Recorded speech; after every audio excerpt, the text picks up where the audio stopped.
Okay, let's talk about the Mist Pillar Muchido Tokito, the hashira who seemed to have limitless potential. Before joining the Demon Slayer Corps, Muchido lived with his father, his mother, and his brother Yuchido. Even as kids, Muchido and his brother were realized for their great potential by the leader of the Demon Slayer Corps, since they were both descendants of the first breath of Demon Slayers. Him and his brother were asked multiple times, even as kids, to join the Demon Slayer Corps, but of course refused. Tragically though, Muchido's mother randomly contracts a deathly sickness, and in order to try to cure her, their father goes out to look for a medicine and sadly never returns and dies while looking for a medicine. With this of course leading to the death of Muchido's mother, now Muchido and Yuchido were completely alone and had to defend for themselves. One night while in the comfort of their home, a demon does come to attack, and it results in Muchido's brother Yuchido dying in this fight.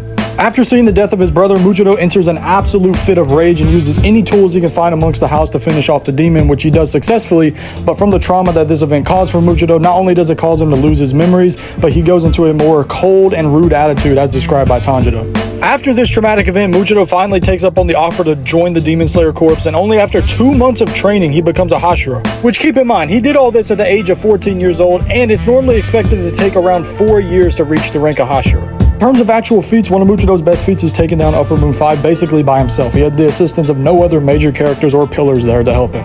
Of course though, the reasoning for this was Muchido unlocking the Demon Slayer mark in mid-fight, which by the way, out of all the hashira, he was the first one to unlock his mark, and he was able to use it just to completely outclass Upper Moon 5 in terms of speed and strength and overpower him, winning the fight pretty easily after that point.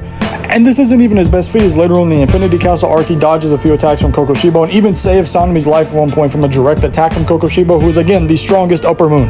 Muchido also has access to the see-through world and the red blade, which he uses the red blade later on in the fight while he's injured to be able to completely pierce through Kokoshibo's body, which was a huge factor in helping them win that fight.